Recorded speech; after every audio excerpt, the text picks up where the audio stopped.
are more alike than we are unalike, and yet still respecting differences and diversity. Is our cultural heritage helping us to perceive otherness, and how is our media and papers helping us to shape this idea? Now, the three speakers that I will introduce are Alexander Caviedes, an associate professor in politics and international affairs at the State University of New York at Fredonia. His interests lie in political economy, Europe, and immigration.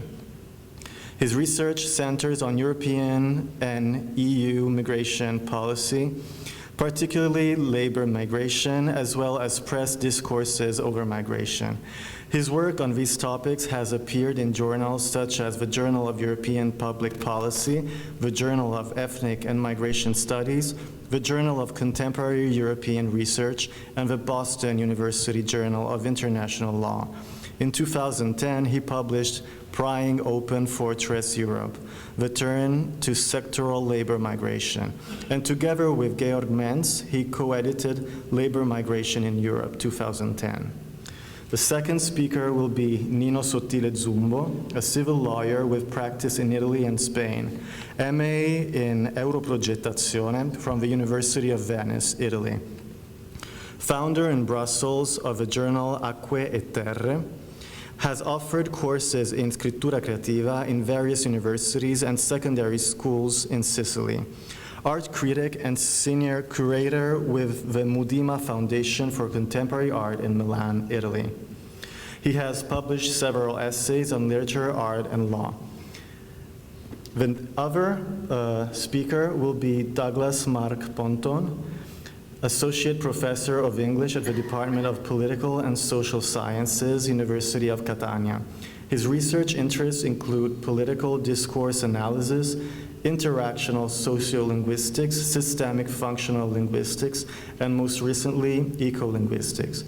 His published work includes Talking Politics, a manual of political discourse analysis for argument's sake, Speaker Evaluation in Modern Political Discourse, and Churchill and Blair, a study of wartime persuasion. So, welcome, Alexander Caviedes. Thank you. Let's see, you're a bit taller than me. Perfect. Yeah, the title for my talk is Diverging Narratives, but I don't think it should have a semicolon there. I think probably should be a question mark. Not that that's a mistake, but I'm thinking there's no strong conclusions that come out of this yet. What I wanted to get into first was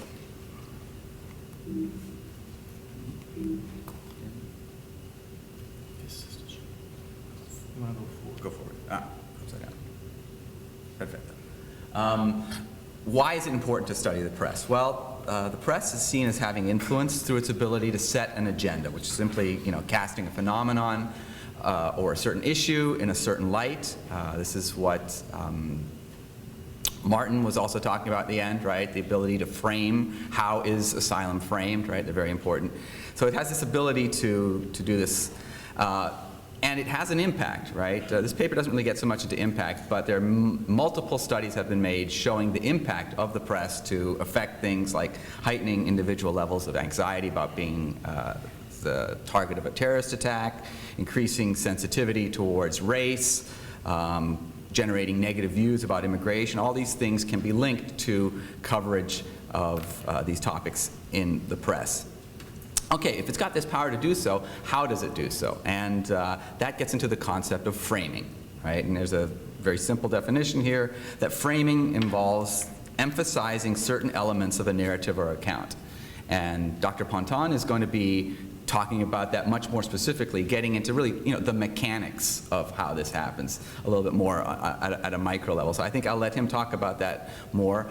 The approach in this research is a kind of a different approach where we talk about something can be framed or a certain agenda can be created simply by the amount, the number of mentions of a certain issue. If you constantly see immigration, crime mentioned together in the press, even if in the end you're saying there is no link between immigration or crime, if someone has seen every day of the year immigration and crime in that same headline, they start to make this linkage, right? Regardless of maybe what the content is. And that's kind of the focus, the methodology of this study.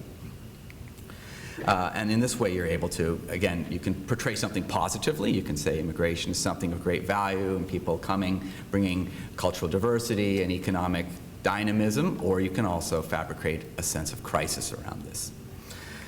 What I'm looking at specifically is some of the competing frames, and they don't always have to be competing. They can sometimes be working together, but there's this idea what types of issues are linked most closely with immigration. That's what is the empirical focus of this study here. This question of whether security-related issues dominate coverage of immigration or if it's more economic frames.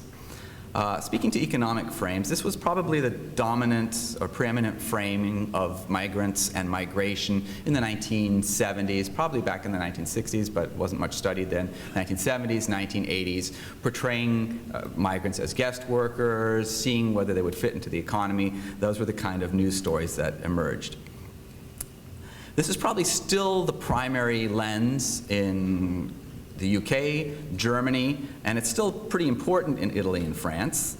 However, there's been an argument that migration in general, migration policy we would include in this, has been securitized. And when we say securitized, that simply means that you put a connection, right? You start focusing on the security implications of something that may not be related to security in the first place. So if you securitize education, then you kind of would say, well, what is the major concern of a university? Well, it is the safety of the students there. It is making sure that there are metal detectors in front of every classroom when you go in, rather than addressing questions of what are they learning and those kind of questions. So that would be the securitization of education. And similarly, there's been work on this in regard to migration, using this framework, saying that there's an increasing securitization, linkage of migration to security issues, focusing on crime, focusing on the need for policing or military action with regard to migration. And here, in this case, studies on media coverage have shown that the law and order framework in such countries as France and Italy has been on the rise, and basically took the place, right, replaced the dominant narrative of economics by the 1990s, right, that this law and order frame became very, very prominent. Okay. So based on that short literature review, my two research questions for this paper are as follows. The first is simply, it's kind of an exploratory study. What is the relative prominence of the security narrative versus the economic narrative in these three newspapers? And I'll get to those three newspapers in a moment.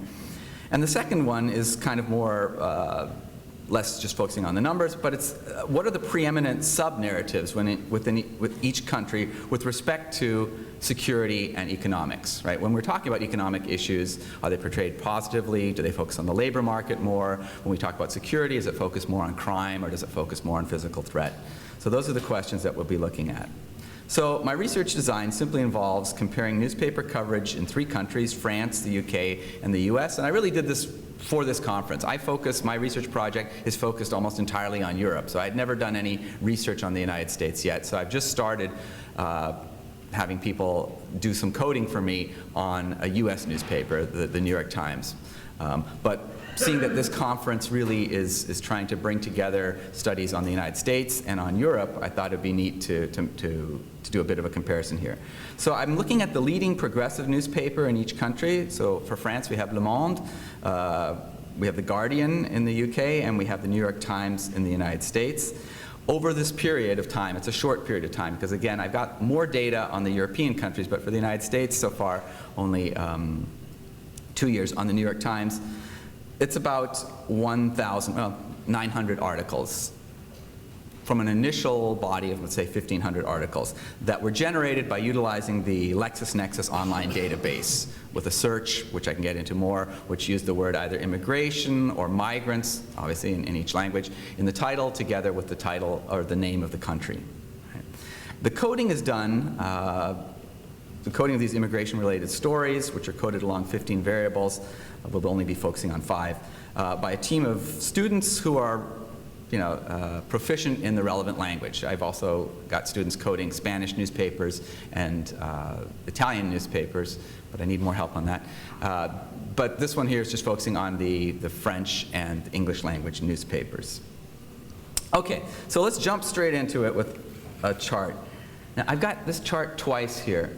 Which can you see better? Is that one perhaps better? Yeah, okay. Good that I added that. Okay, this deals with the relative prominence of immigration narratives. And what I've done is simply, again, what we're looking for, what we're searching for is just the mention of immigration in an article, and then they cull out certain articles. If it's about the migration of honeybees or migration in another country, then those stories don't get included. If it's an editorial, I don't want that either. I'm looking at the coverage from progressive newspapers. When I say progressive, whatever you can call them, left-leaning, I'm just not focusing on conservative newspapers here.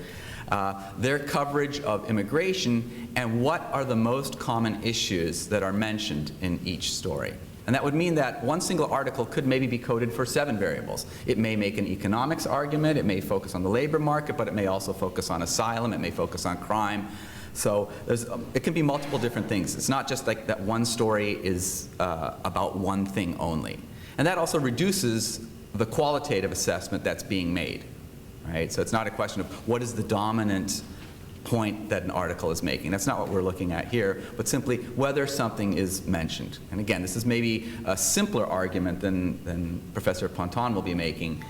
It's less nuanced. It's much more just direct. Is something mentioned or is it not mentioned? You get coded as a 1 or a 0. 1 if it's there, 0 if you're not.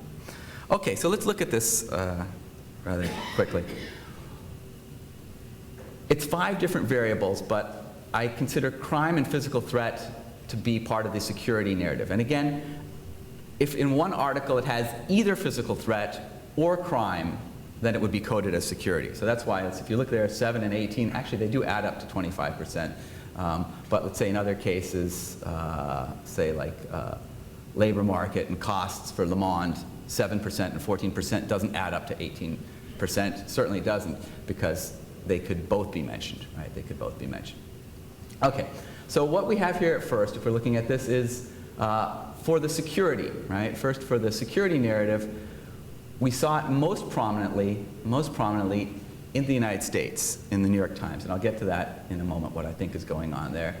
Least prominently in The Guardian, right? The British newspaper, The Guardian, and somewhere in the middle for Le Monde at 25%. When we talk about the economic narrative, on the other hand, it is entirely the most important narrative, as previous research has also shown. In the UK, right, 2 out of every 3 stories that deal with immigration during that time period made some kind of argument, either based on the labor, not made some kind of argument, referenced labor market, and here we're talking about unemployment or what jobs people are taking when they come to the UK, or the question of costs. On the other hand, if we look at the United States, this New York Times or Le Monde, that issue is far less important, right? Far less important. It's not a dominant narrative at all.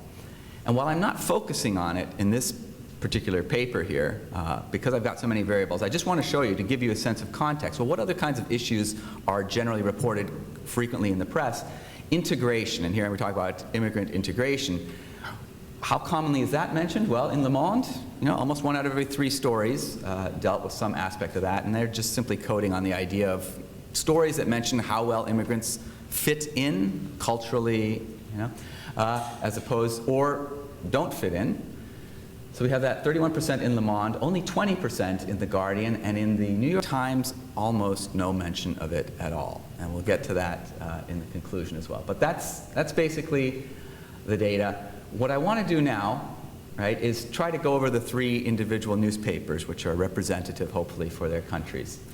How representative they are, I'm going to make an argument about that as well. I'm only focusing on a 2-year period, and I would say this 2-year period is rather unique, right, for some of the events that transpired during that time, and I think that impacts the overall data and the conclusions we can draw from it. So let's go to France, don't we wish? Well, let's go to our examination of Le Monde.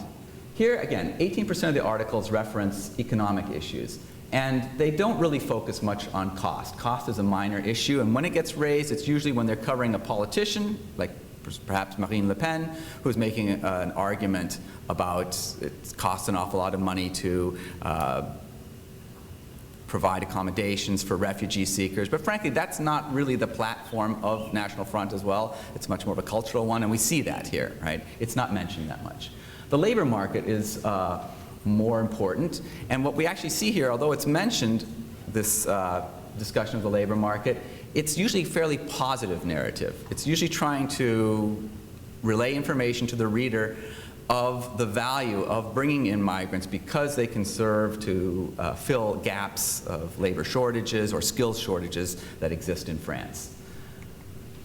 When it comes to talking about security, it's a slightly more, or not slightly, it's a more important narrative. And here, most of that, right, it's 25%, and 20% of that, not 20% of that 25%, 80% of that 25%, 20% is about physical threat. And a lot of this is simply in response to two events that occurred in 2015, right? Basically, what's it called? Creating bookends for the year. You have at the beginning of the year the attacks on the Charlie Hebdo magazine, right? The satirical magazine. And at the end of the year, we had the bombing and the other attacks on the Saint-Denis soccer stadium, right? Surrounding the Saint-Denis soccer stadium. So that really is the lion's share of when physical threat is mentioned in, within those 2 years, it's in reference to mostly those two events. And what tends to happen is you see certain politicians like Le Pen and Sarkozy who dredge up those events again and again. So 5 months later, Le Pen is still talking, you know, in the middle of the summer, she is still talking about Charlie Hebdo, right? And that creates another mention, which gets coded as, yes, a security issue. Finally, integration actually in France is the most important issue, just again to remind us of these other two narratives are important, but they are not the preeminent narratives, at least during this period in France. Moving over to The Guardian in England, which I would say out of these three newspapers I've found now, to me is the most left-leaning of those three newspapers. I mean, it is heavily pro-labor, union kind of issues, a lot about discrimination and things like that. Whereas I think the New York Times, as liberal as it might seem, tries to portray itself as more even-keeled. You know, I'll leave it up to you whether you believe that. All right, 67% of the articles in The Guardian dealt with economics. Just to give you a little bit of context, I've also coded stories for The Telegraph, which is probably the leading conservative newspaper in the UK. There the numbers are almost 77%, so even higher, right? Economics is key in the UK. And there the more common narrative is the labor market, for sure, right? Focusing lots of times on the shortages. And this really came about largely because of the Brexit, right? And when they're talking about Brexit and people, and especially The Guardian trying to make an argument why Brexit might be a bad idea, they point out we are going to be suffering major labor shortages in a variety of areas, from banking to you know, hotels, and tons of different economic branches. We are heavily reliant on migrant labor, and when we lose the freedom of labor, let's see what we're going to do then. 39% make an argument about costs, but again, it's a positive argument about costs, again pointing out that there are few costs to migration, right? But it's just not quite as dominant. Switching over to security, it's not nearly as much of an issue, right? Out of the three newspapers, security is mentioned the least in The Guardian. It's mentioned most commonly with relation to crime, and the crime that it focuses on is trafficking, right? Which this morning we talked a little bit about human smuggling, trafficking, whether you want to separate those two. But focusing a lot on trafficking, largely in reaction to what was happening in Southern Europe, and then saying, okay, the story might start off talking about what's happening in Southern Europe, and then they say, and here in the UK, my goodness, I've forgotten Cameron's name now. Cameron has vowed, right, to put the Navy to work to combat smuggling and to make sure that this doesn't happen. Physical threat was something that was mentioned less, and it really wasn't mentioned about terrorism hardly at all, but it was a way of portraying the situation in the camp the jungle camp in Calais in France, which is right across the border from, well, not right across the border, but very close to the UK, and it's a stop-off point for migrants who are looking to enter the UK. And there were an awful lot of stories. I was really quite surprised by this. For a progressive newspaper, they really drummed up this issue about how dangerous Calais is to people who work in ferries and people who work as lorry drivers, right, as drivers of camions. What are they called? In English? Trucks, there we go, trucks, right? You can tell my wife's Italian, right? So with trucks. And I can only think maybe it's because their readership is so heavily unionized, maybe truck drivers themselves, that they do want to point out that those people need to be protected. I was quite surprised by the level of securitization going on here. But again, not very high in the UK in general. And finally, integration, only in 14% of the articles, and I will not get into that. Okay, let's jump across the Atlantic here to the United States, the US, the New York Times. Not making a major argument about costs or the labor market. When the labor market was mentioned, very sporadic, right? There's no single narrative that's expressed, but just every once in a while there'd be a story about a certain industry or workers coming to a certain industry. A much more coherent narrative is what we find with relations to cost. And that is basically, I hate to use this expression like, you know, the Trump factor, the Trump impact, but my goodness, it was very strong in this research that I was doing here. Basically, this issue of costs was raised by candidate Trump.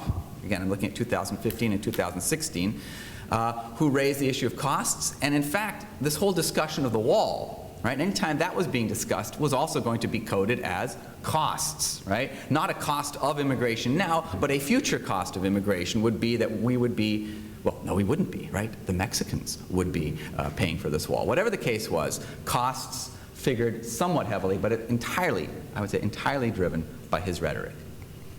Okay, here's the rather surprising thing, you know.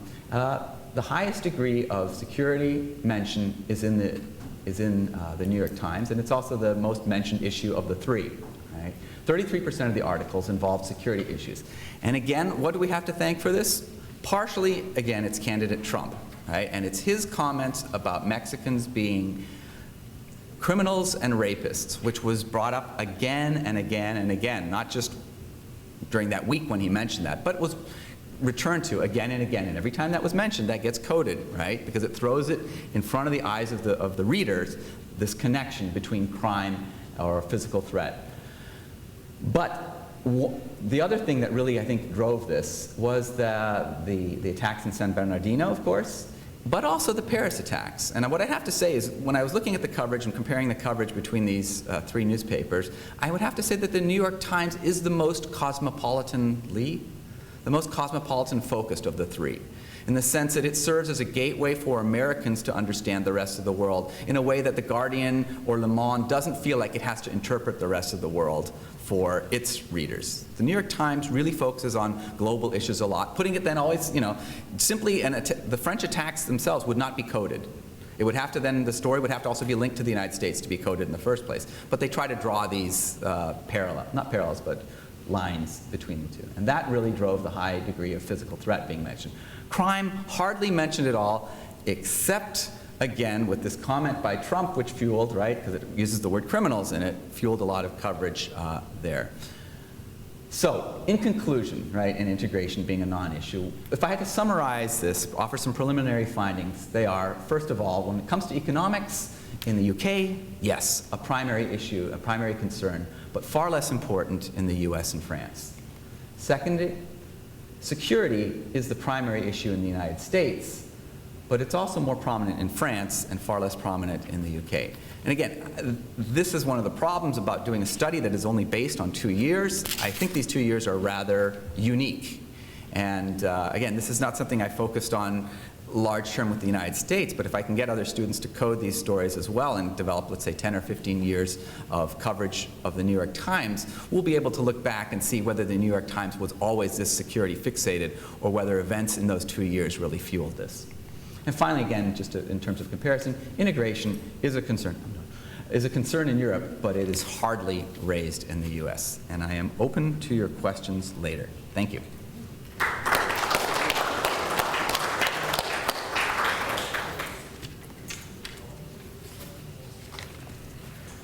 Next speaker is Nino Sottile Zumbo. I am going to be using a few Greek and Latin terms. They appear with English translation on my PowerPoint presentation. I would like to thank Director Mario Mignone for organizing this conference and all of you here today for attending and making me feel welcome. The writer and artist Carlo Levi said, "The future has an ancient heart. Thus, in order to understand the present, we have to look at the history of Western culture, right back to Greco-Latin semantics, from which everything, every word, every concept, every field of knowledge had origin, at least for us. One of the most serious crises we face today is that of migrations. I would point out that the terms emigration and immigration are used less and less, almost as if we do not wish to associate the ethnic groups that migrate with a place of origin or destination. And works are like rocks. They carry weight and clarify the meaning of things or facts. Outsiders in ancient Greek civilization. Exoikesis, migration. The Greek etymon of migration, exoikesis, indicates separation from one's homeland or home. Those who migrate abandon their few possessions, friendship, family ties, smells and flavors, the color of the sky. The Italian verb migrare derives directly from the Latin verb migrare, the root of which, mig, indicates relocation, uprooting from a land, from a condition. The word crisis, which has a negative meaning today, derives from the Greek verb krino, to discern. A crisis, therefore, on the basis of etymology, should only be understood as a phase of difficulty that requires serious reflection to find a solution. An aside, have European countries done enough to deal with this crisis? Migration is always a forced and painful experience. People migrate because of hunger, war, famine, poverty, persecution. A migrant is an outsider par excellence. Xenos, the guest. The Greek etymon of outsider, xenos, derives from Greek root exi, which expresses division, separation, and outsider is different from us. In early Greek civilization, the term xenos does not have a single meaning, but contains all possible meanings otherness. An outsider is somebody who is different, a stranger, a foreigner, a guest, but also somebody who disturbs us, an enemy. In legal terms, xenos is an outsider of Greek extraction belonging to a different political community, to one's own, a polites citizen of a particular Greek polis, city, with respect to the polites of another polis, such as an Athenian citizen with respect to a citizen of Sparta. Athenian citizen. The polis is the typical Greek state organization, which its civic corpus, its urban center, and its territory. Greek city-states had different political setups, but could negotiate with one another, sign agreements, trade, or enter into conflict due to expansionist aims. They were, however, closely linked to one another by Hellenicon, Hellenism. In other words, by the unifying elements classified in the histories of Herodotus, the same blood, the same language, the same sanctuaries and sacrifices, and similar customs.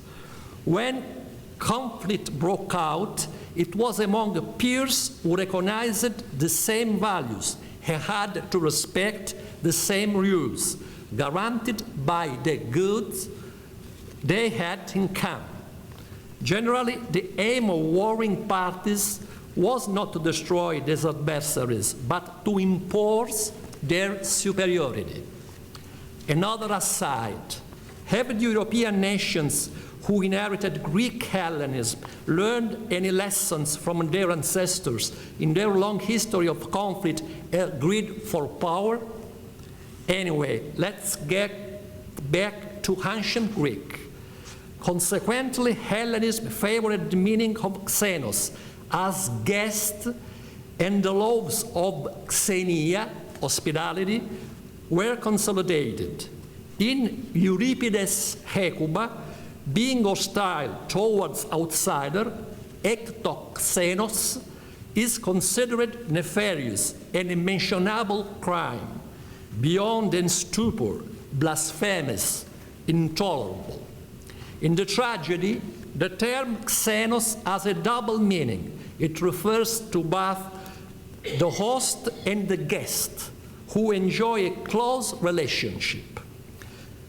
The laws of hospitality were mandatory with respect to all Greeks from another cities on condition on reciprocity. Giving and receiving hospitality imposed the sacrosanct duties of protection and care. The friendship, philia, that characterized the relationship between the xenoi, host and guest, is illustrated in Homer by the symbolon, half a tile or a dice that the two exchanged. Now, when the guests have satisfied their hunger, it is appropriate to ask them who they are. Who are you, strangers? Do you have a trade? Or do you wander aimlessly like marauders on the seas, risking their lives and bringing ruin to all? Homer, Odyssey. Outsiders, if necessary, would be returned away, xenelasia, only after welcoming them. One should refrain from turning an outsider away from the table and the sacrifices, and from wildly ordering turning him away. Plato, Ward. While apoikia refers to the colonies founded, such as Magna Graecia, the term metoikos encapsulates the idea of settling into a new home. The Halian guest would obtain the status of metoikos, medic, an important element of xenia. In Attica, a medic was a person who paid a monthly tax, metoikon, to reside permanently in a polis, though not enjoying the right of citizenship. This person served in minor roles in the army and paid occasional leaves for wars, eis fora. Having no legal rights, he had to be represented by a guarantor in trials, prostates. He had no right to own property, but enjoyed the economic fruits of his ability in trade, artisanship, banking, or logography. This is explained well by the metaphor Aristophanes used to distinguish a citizen from a medic. Citizens are the finest and whitest part of the flower. Medics are the brand, much less valued. Xenia is sacrosanct in that it is a law of the gods. The Greek also believed that a deity might hide in the guise of a Halian wayfarer and could reward or punish those who did not observe the law.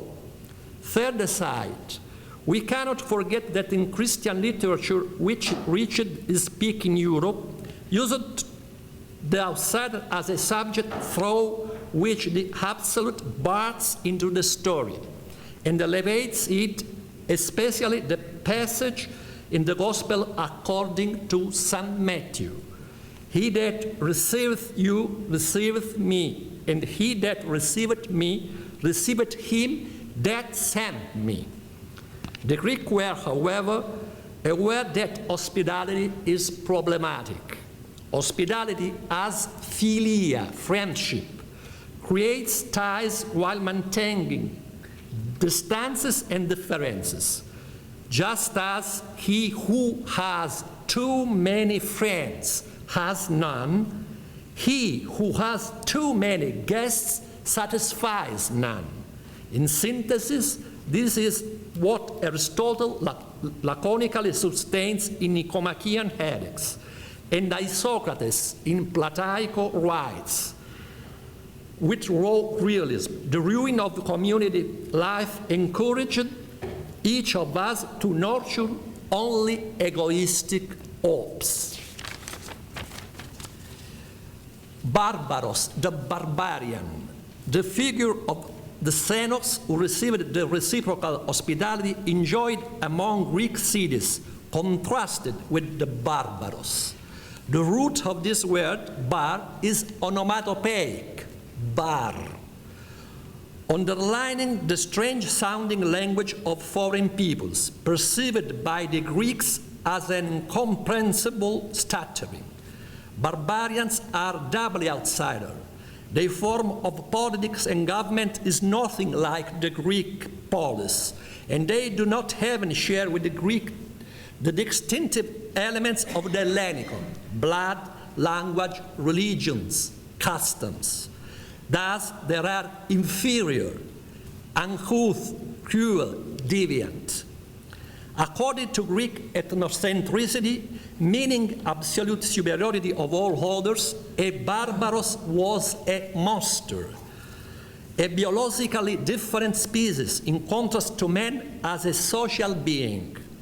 Barbarians should be chased away or slaughtered, at best colonized using violence, or enslaved, very, very rarely integrated because of family ties or trade-offs, in which Greeks always took the lion's share.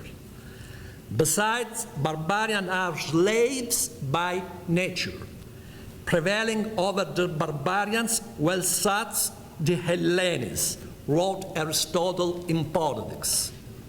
Third aside, were the colonial and imperialist policies of European states any favor? Apolis, the stateless person. A peculiar tale of stateless or exiles is recounted in the tragedy The Sapiens by Aeschylus. The 50 daughters of Danae set sail from another land, Egypt, crossed the Mediterranean and arrived in Argos to ask King Pelasgus for asylum, exhausted and chased by the Egyptians who claimed them as brides. The king applies democracy. Coexistence between his citizens and the barbarian sapiens could create tension and conflict. So the decision on exile must be taken consulting the people. The result of the vote, poetically emphasized by the story of the citizen, right hands being raised and quivering into higher, is favorable.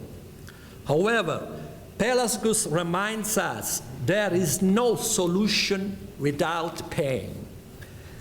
The decision resolves the contradictions of democratic decision-making, respect of the rules of hospitality without infringing the implicit rights of others. The suppliants invoke Themis, absolute justice, which protects the freedom of self-determination, an irrefutable and inalienable human value. The decision applies Dike, political justice. Arbitration arrived at after debate, balancing the pros and cons of the contended values. The outsider in Latin civilization. Very briefly, in Latin civilization, the outsider is the hostis, as opposed to the ingenuus, who for abstraction and culture belongs to the community and is a member of it. The hostis, in archaic Latin, is simply somebody who arrives from outside, from a different territory. The law of the 12 tables defines a hostis as an outsider quod erat pari cum populo Romano. In other words, an outsider with the same civil rights and a Roman citizen, as reward for a deed performed resulting on obligation undertaken. After this, from the same root, hos derives two terms. Hospes, a favorable outsider or guest. Hostis, a hostile outsider or enemy. Hostis is a public enemy. Inimicus, a private enemy. Competitor is a rival due to a conflict of interests. The heritage of Greek and Latin culture in Europe. I will now talk about Europe. Europe, which for ancient geographers was the land north of the Aegean, then all lands north of the Mediterranean, from the Greek word eurus, wide, and ops, I, according to some linguists, eu, good, and rapeo, place where bundles of firewood can be made, according to others, is a land of wide outlook or a land where people learn to choose, tie together and gather bundles of wood, but not all the wood. A land of wisdom, therefore. Populists and others consider Europe to be a hope beyond reason. The front cover of every citizen passport bears the name European Union first, and then the name of their own nation state. Is this enough to recognize the European Union as a fully developed political institution? In order to be considered as such, the European Union cannot limit itself to passing legislation in the areas of defense, security, immigration, foreign affairs, infrastructure networks, to be adoption of a single currency and little else. In order to resolve crises and conflicts, it will have to become a champion of dialogue among nations, the Greek logos, of the inevitable recognition of human rights and the expansion of civil rights. For example, Italy has still not recognized jus soli, established itself, overcoming the resistance of the member states as an outright federation of United States of Europe, just as in the era of Ellis Island, thousands and thousands of refugees are gathering on the southern borders of Europe. Most of them are refugees from sub-Saharan Africa, from the Middle East, and from certain Asian countries, such as Bangladesh. Island of Tears was the name given to Ellis Island, a strip of sand at the mouth of the Hudson, a stone's throw from Manhattan, which opened or closed the door to be promised land for European immigrants. The immigrant inspection station opened on Ellis Island in 1892. From that year up to 1924, poor people of all nationalities arrived. Italians, Irish, German, Polish, Armenians, Greeks, Turks, Russian Jews, and from the Austro-Hungarian Empire. Tens of millions, whole families, whole towns.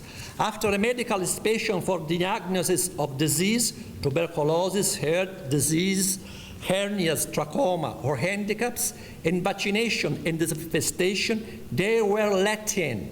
Only 2 or 3% were rejected, with the white cross of shame on their shoulders. Following the First World War, the Literacy Act and more restrictive access orders, the rules of entry became harsher. For some, the poem by Emma Lazarus, inscribed in a plaque in the base of the Statue of Liberty, give.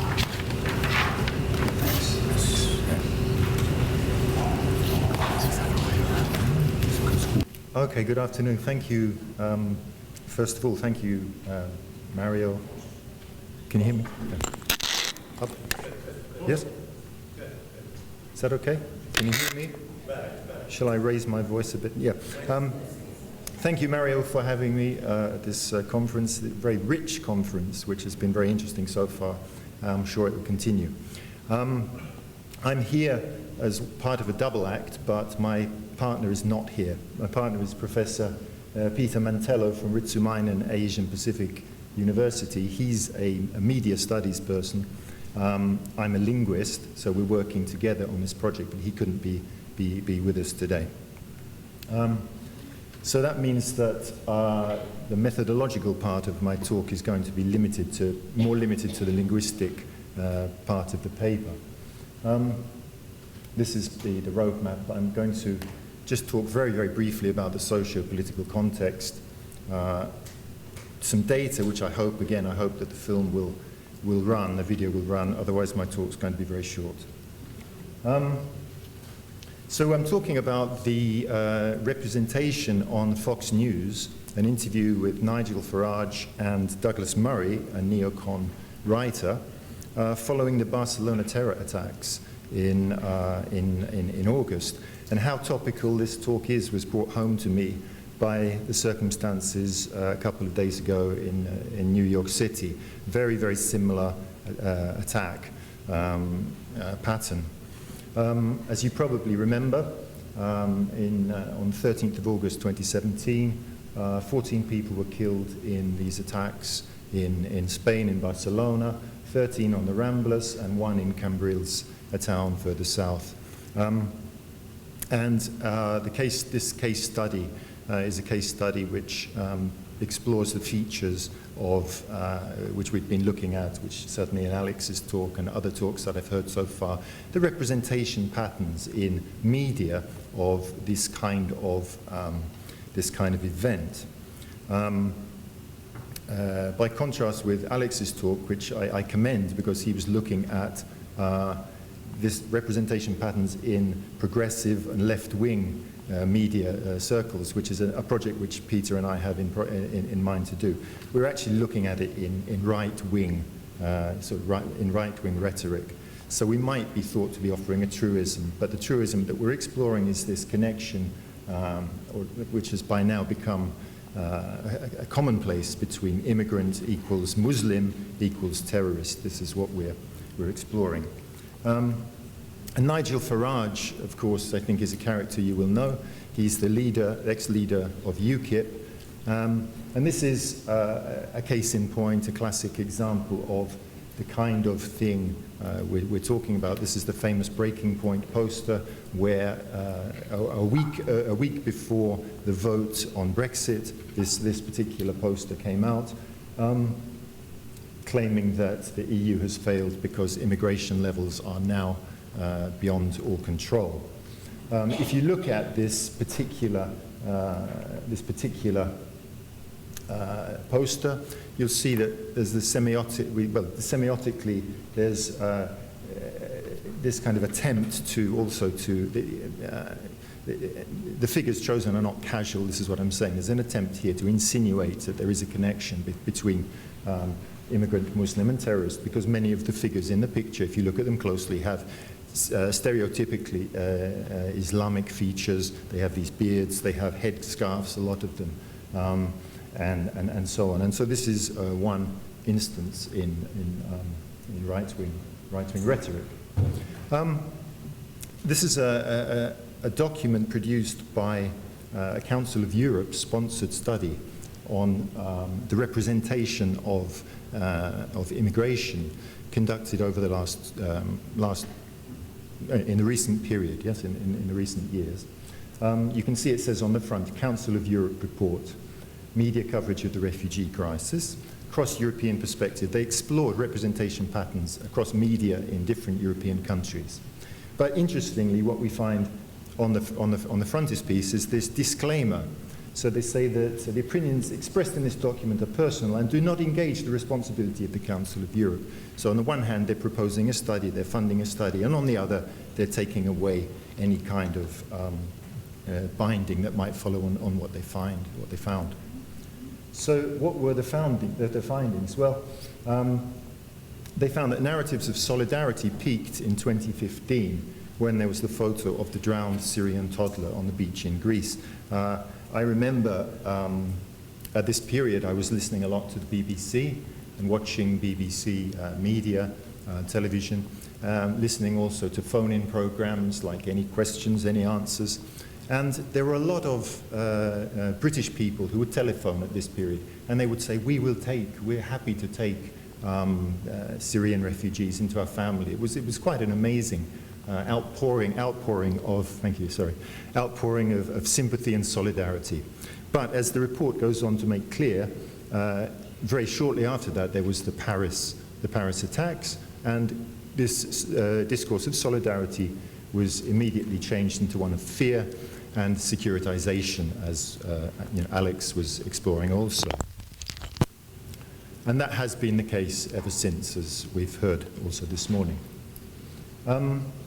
Within linguistics, the topic of immigration has received quite a lot of attention for some years, at least since the 1990s.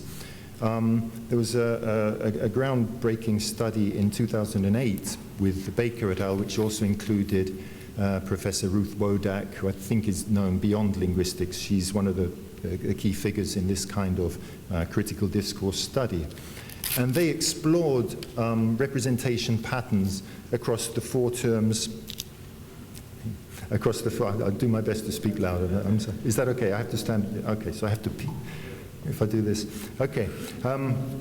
She explored representation patterns across the four terms: refugee, asylum seeker, immigrant, and migrant, or racine. And she found that migrants of these four terms tend to be represented slightly more positively, but that in the tabloids, we're almost always negative towards them, and also in broadsheets. The figure is 75% there. Threadgold's study in 2009 explored the connotations of the term asylum, and most respondents in this study found that they were negative associations: illegal immigrants, bogus, scrounger, criminal, and terrorist.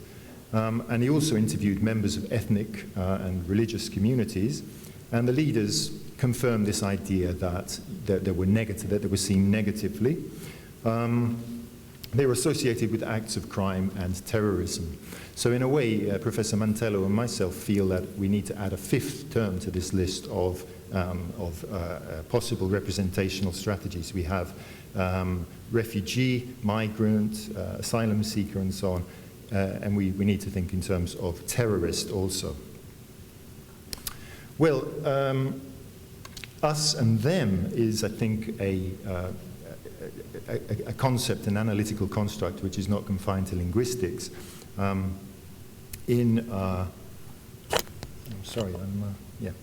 We find that there's a tendency to represent what we call the in-group in positive terms and the out-group in negative terms.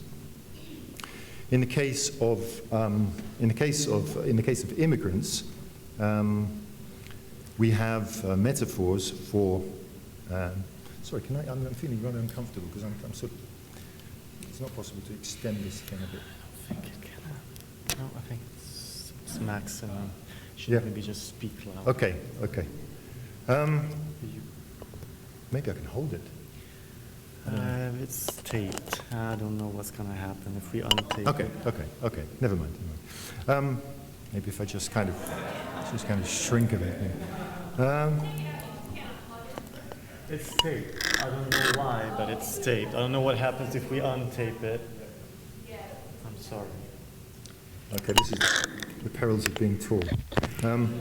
So we find negative metaphors like floods, fires, tidal waves, animals and weeds, parasites, pollution, impurity, war, fighting, disease, and infection. And these are all metaphors for immigrants.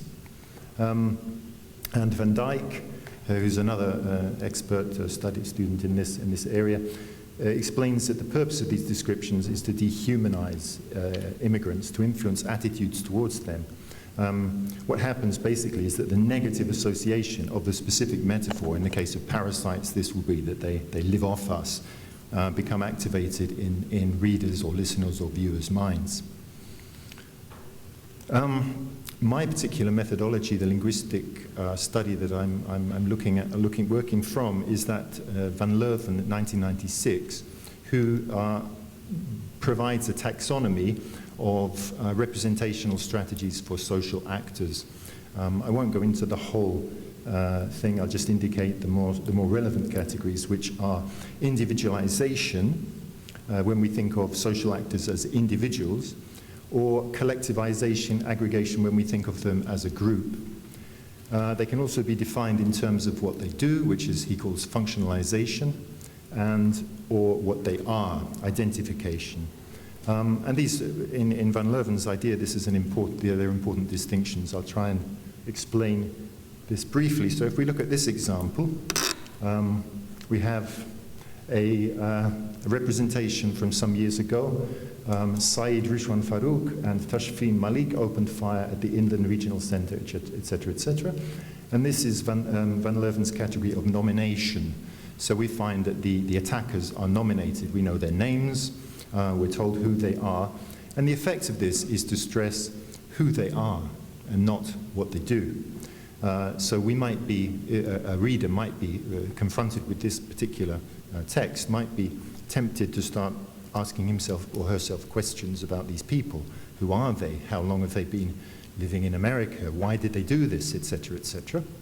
But by contrast, another technique, classification, collectivization, why did the terrorists persist in their plots to kill Americans? What was it about America that so enraged them? So this is Van Leuven's category of classification and collectivization, which stresses what they do and not who they are. So again, there's a stress on the collective and not on the individual dimension of these figures. Another study, seminal study for critical discourse analysis, is that by Tony True in 1979, sorry, so even earlier.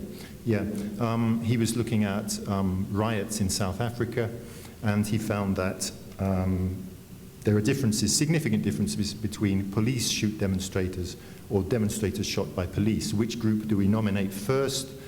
In the latter case, if you delete the agent, you can just say demonstrators shot. And so we elide completely the agents responsible for the shooting. Yeah? So this became a standard. So at this point, if possible, I'd like to show you the video, which is a case study of Nigel Farage and Douglas Murray interviewed on Fox News talking about the Barcelona attacks. So I hope this is going to be possible.